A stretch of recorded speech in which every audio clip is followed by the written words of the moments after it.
नमस्कार दोस्तों, आप देख रहे हैं CG study exam tips channel. इस चैनल पर हम वर्तमान में सीजी टेट परीक्षा एवं शिक्षक भर्ती की तैयारी करा रहे हैं। हमारा उद्देश्य है आपको कम समय में सही चीज़ें पढ़ाना, ताकि सिलेक्शन जल्दी और आसानी से हो सके। आज की इस वीडियो में हम पर्यावरण की इकाई स्वयं के पर्यावरण को समझना, इससे संबंधित जितने भी महत्वपूर्ण प्रश्न हैं, जो परीक्षा में आने योग्य है, उसको हम हल करेंगे। तो चलिए बिना समय गंवाए आज का सेशन शुरू करते हैं। तो चलिए साथियों आज का वीडियो शुरू करते हैं। आज हम देखेंगे पर्यावरण की इकाई ए स्वयं के पर्यावरण को समझना। इससे रिलेटेड जितने भी महत्वपूर्ण प्रश्न हैं उसको हम लोग आज हल करेंगे। तो चलिए देखते हैं पहला प्रश्न। हमारे चारों ओर के वातावरण को क्या कहते हैं?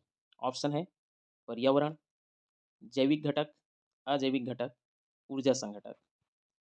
तो इसका सही उत्तर होगा पर्यावरण। हमारे चारों ओर के वातावरण को क्या कहते हैं? पर्यावरण कहते हैं। चलिए इसका व्याख्या देखते हैं। हमारे चारों ओर के वातावरण को क्या कहते हैं? पर्यावरण कहते हैं। अगला प्रश्न, पर्यावरण के कितने प्रमुख घटक हैं? ऑप्शन है 2, 3, 4, 5। तो पर्यावरण के कितने घटक होते हैं? 3 घटक होते हैं। पर्यावरण के कितने घटक होते हैं? 3 घटक।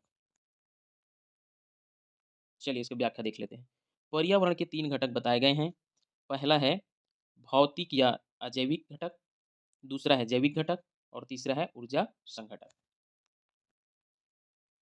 अगला प्रश्न, निम्नलिखित में से कौन जैविक संघटक के अंतर्गत आते हैं? ऑप्शन है जल और वायु, पेड़ पौधे और जंतु, सौर ऊर्जा या खनिज तत्व।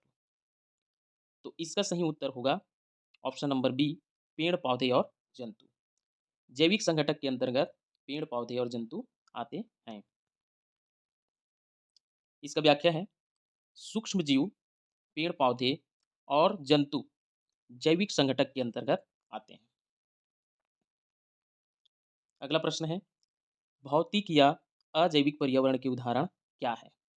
ऑप्शन है सूक्ष्म जीव, सौर ऊर्जा, जलवायु और स्थल या फिर जंतु। तो इसका सही उत्तर होगा ऑप्शन सी, जल वायु स्थल। ये अजैविक पर्यावरण के उदाहरण हैं। चलिए इसकी व्याख्या देख लेते हैं।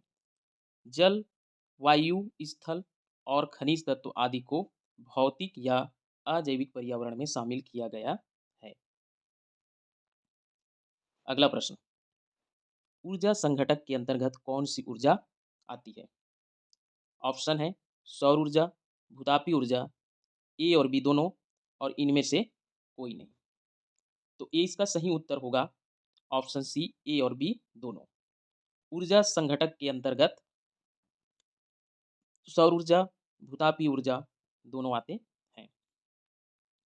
इसका व्याख्या, ऊर्जा संघटक में सौर ऊर्जा और भूतापी ऊर्जा आते हैं। अगला प्रश्न, पर्यावरण संरक्षण अधिनियम 1986 के अनुसार पर्यावरण में क्या शामिल है? ऑप्शन है केवल भौतिक दशाएं, केवल जैविक दशाएं, भौतिक या जैविक दशाएं तथा उनकी अंतःक्रिया या फिर केवल मानव। तो इसका सही उत्तर होगा भौतिक और जैविक दशाएं तथा उनकी अंतःक्रिया। पर्यावरण संरक्षण अधिनियम के अनुसार पर्यावरण में भौतिक और जैविक दशाएं तथा उनकी अंतःक्रिया शामिल है। चलो इनकी व्याख्या देख लेते हैं। पर्यावरण संरक्षण अधिनियम 1986 की परिभाषा के अनुसार पर्यावरण किसी जीव के चारों तरफ घिरी भौतिक और जैविक दशाओं व उनके अंतः क्रिया की गतिविधियों को शामिल करता है। अगला प्रश्न, मानव को पर्यावरण का कौन सा घटक माना गया है? ऑप्शन है प्रमुख घटक, जैविक घटक, अजैविक घटक या ऊर्जा संघटक। तो इसका सही उत्तर होगा प्रमुख घटक। मानव को पर्यावरण का प्रमुख घटक माना गया है। इसका व्याख्या, मानव को पर्यावरण के प्रमुख घटक माने जाते हैं। अगला प्रश्न, पर्यावरण के मुख्य कितने प्रकार होते हैं? ऑप्शन है 1, 2, 3, 4। तो इसका सही उत्तर होगा ऑप्शन बी, पर्यावरण के प्रमुख 2 प्रकार होते हैं। इसका व्याख्या। पर्यावरण के दो मुख्य प्रकार हैं। पहला है प्राकृतिक पर्यावरण और दूसरा है मानव निर्मित पर्यावरण। अगला प्रश्न, निम्नलिखित में से कौन सा प्राकृतिक पर्यावरण का हिस्सा नहीं है?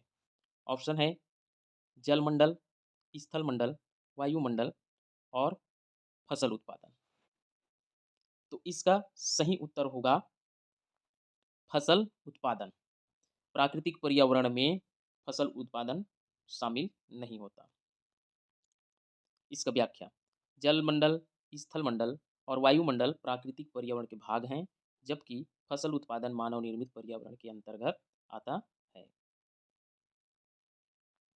अगला प्रश्न, पृथ्वी पर जल की अधिकता के कारण इसे क्या कहा जाता है? ऑप्शन है हरा ग्रह, लाल ग्रह, नीला ग्रह, पीला ग्रह। तो इसका सही आंसर होगा नीला ग्रह। पृथ्वी पर जल की अधिकता के कारण इसको नीला ग्रह कहा जाता है। व्याख्या। पृथ्वी पर जल की अधिकता के कारण इसे नीला ग्रह कहा जाता है। अगला प्रश्न, मानव निर्मित पर्यावरण में क्या शामिल है? ऑप्शन है भूमि, जल, वायु, औद्योगिक क्रांति। तो इसका सही उत्तर होगा औद्योगिक क्रांति। मानव निर्मित पर्यावरण में औद्योगिक क्रांति शामिल है। इसका व्याख्या। औद्योगिक क्रांति व्यापार, वाणिज्य और परिवहन मानव निर्मित पर्यावरण के उदाहरण है। अगला प्रश्न, प्राकृतिक पर्यावरण के निर्माण में कौन कौन से तत्व शामिल हैं? ऑप्शन है भूमि, जलवायु, पादप जीव जंतु, ए और बी दोनों, या फिर केवल ए। तो इसका सही उत्तर होगा ऑप्शन सी, ए और बी दोनों। प्राकृतिक पर्यावरण के निर्माण में जल, भूमि, वायु, पादप जीव जंतु दोनों शामिल होते हैं। इसका व्याख्या। प्राकृतिक पर्यावरण का निर्माण भूमि, जल, वायु, पादप और जीव जंतु मिलकर करते हैं। अगला प्रश्न, जलमंडल पृथ्वी के कितने प्रतिशत भाग में फैला हुआ है? ऑप्शन है 50%, 61%, 71%, 97.5%।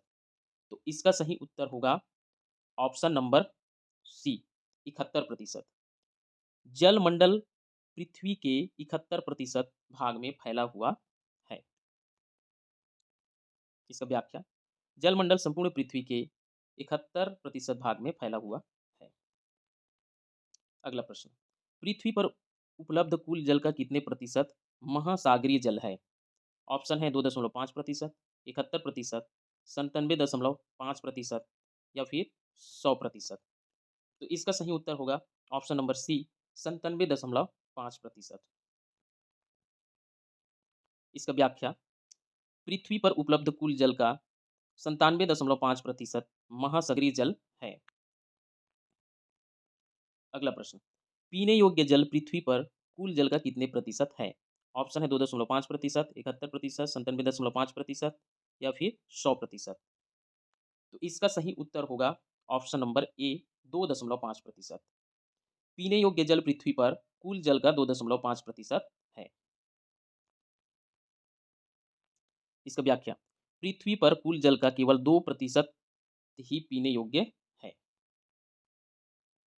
अगला प्रश्न, मानव निर्मित पर्यावरण को और किस नाम से जाना जाता है? ऑप्शन है प्राकृतिक परिवेश, मानव द्वारा निर्मित परिदृश्य, स्थलमंडल, जीवमंडल।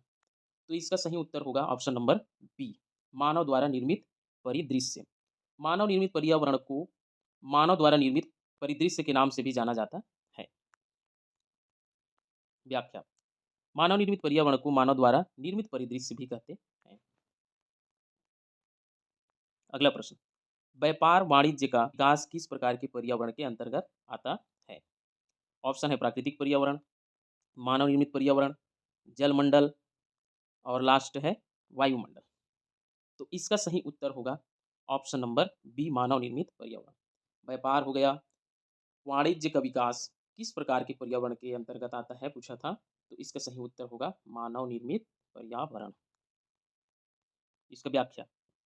व्यापार वाणिज्य का विकास मानव निर्मित पर्यावरण का हिस्सा है। अगला प्रश्न है, प्राकृतिक पर्यावरण के 3 प्रकार कौन कौन से हैं? ऑप्शन है जलमंडल, स्थलमंडल, परिवहन जलमंडल, स्थलमंडल, वायुमंडल, स्थलमंडल, वायुमंडल, औद्योगिक क्रांति, जलमंडल, वायुमंडल, व्यापार। तो इसका सही उत्तर होगा ऑप्शन नंबर बी। जलमंडल, स्थलमंडल, वायुमंडल प्राकृतिक पर्यावरण के प्रकार हैं। इसका व्याख्या, प्राकृतिक पर्यावरण के 3 प्रकार होते हैं, वो कौन-कौन से हैं? जलमंडल, स्थलमंडल और वायुमंडल। अगला प्रश्न, निम्नलिखित में से कौन-सा कथन सही है? ऑप्शन है संपूर्ण जल पीने योग्य है, जलमंडल पृथ्वी का 50% भाग है, मानव निर्मित पर्यावरण में प्राकृतिक परिदृश्य शामिल हैं, प्राकृतिक पर्यावरण में भूमि, जल, वायु शामिल हैं। तो इसका सही उत्तर होगा ऑप्शन नंबर डी। क्या दिया है ऑप्शन नंबर डी? प्राकृतिक पर्यावरण में भूमि, जल और वायु शामिल हैं। इसका व्याख्या देख लेते हैं। प्राकृतिक पर्यावरण में प्राकृतिक परिवेशों को शामिल किया गया है, जिसमें भूमि, जल, वायु शामिल हैं। अन्य विकल्प गलत हैं, क्योंकि केवल 2.5% जल पीने योग्य है। जलमंडल पृथ्वी का 71% भाग है और मानव निर्मित पर्यावरण में प्राकृतिक परिवेश शामिल नहीं होते हैं। चलिए अगला प्रश्न देखते हैं। अब हम देखेंगे स्थल मंडल से रिलेटेड कुछ प्रश्न। तो अगला प्रश्न क्या दिया है? पृथ्वी के कुल क्षेत्रफल का कितने प्रतिशत भाग स्थल मंडल है? ऑप्शन है 29%, 71%, 50%, 75%। तो इसका सही उत्तर होगा ऑप्शन ए, 29%। पृथ्वी के कुल क्षेत्रफल का 29% भाग स्थल मंडल है। इसका व्याख्या, संपूर्ण पृथ्वी के क्षेत्रफल का 29% भाग स्थल मंडल है। अगला प्रश्न, पृथ्वी में कितने मुख्य मंडल पाए जाते हैं? ऑप्शन है 2, 3, 4, 5। तो इसका सही उत्तर होगा ऑप्शन 3। पृथ्वी में 3 मुख्य मंडल पाए जाते हैं। इसका व्याख्या, पृथ्वी में 3 मंडल पाए जाते हैं, भूपर्पटी, मेंटल और कोर। अगला प्रश्न, पृथ्वी के भू क्षेत्रफल और जल क्षेत्रफल का अनुपात क्या है? ऑप्शन है 29:71, 3:7, 7:3, 1:2। तो इसका सही उत्तर होगा ऑप्शन बी, 3:7। पृथ्वी के भू क्षेत्रफल और जल क्षेत्रफल का अनुपात 3:7 है। इसका व्याख्या, पृथ्वी के भू क्षेत्रफल और जल क्षेत्रफल का अनुपात 3.7 है।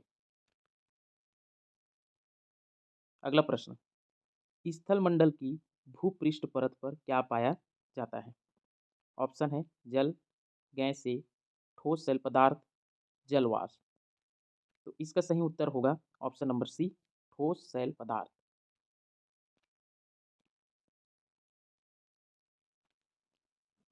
इसका व्याख्या, स्थल मंडल के भूपृष्ठ पर ठोस तरल पदार्थों की परतें पाई जाती है। अगला प्रश्न, पृथ्वी के 3 मंडलों में से कौन सा एक मंडल नहीं है? ऑप्शन है भूपर्पटी, मेंटल, कोर और वायुमंडल। तो इसका सही उत्तर होगा ऑप्शन डी, वायुमंडल। पृथ्वी के 3 मंडल भूपर्पटी, मेंटल और कोर है। वायुमंडल जो है पृथ्वी के 3 मंडलों में से एक नहीं है। इसकी व्याख्या, पृथ्वी के 3 मुख्य मंडल भूपर्पटी, मेंटल और कोर हैं। वायुमंडल एक अलग परत है जो पृथ्वी को घेरे रहती है। अगला प्रश्न, वायुमंडल किसका आवरण है? ऑप्शन है ठोस पदार्थों का, विभिन्न प्रकार की गैसों का, जल का, मिट्टी का। तो इसका सही आंसर होगा ऑप्शन नंबर बी, विभिन्न प्रकार की गैसों का। इसकी व्याख्या है, वायुमंडल विभिन्न प्रकार की गैसों का एक आवरण है जो पृथ्वी को चारों ओर से घेरे हुए हैं। तो ठीक है साथियों, आज का टॉपिक यही समाप्त होता है। उम्मीद है आपको यह क्लास समझ में आई होगी। अगर आपको वीडियो हेल्पफुल लगा हो तो कृपया इसे लाइक ज़रूर करें, और यदि आप पहली बार इस चैनल पे आए हैं तो चैनल को सब्सक्राइब करें और बेल आइकन को दबा दें, ताकि सीजी एग्ज़ाम की अगली इम्पोर्टेंट क्लास आप तक पहुंच सके। यदि कोई डाउट है या अगला टॉपिक आप किस पर चाहते हैं तो कमेंट्स बॉक्स में ज़रूर लिखें। हम मिलते हैं अगली क्लास में। तब तक पढ़ते रहिए, मेहनत करते रहिए और अपना ख्याल रखिए। बहुत बहुत धन्यवाद।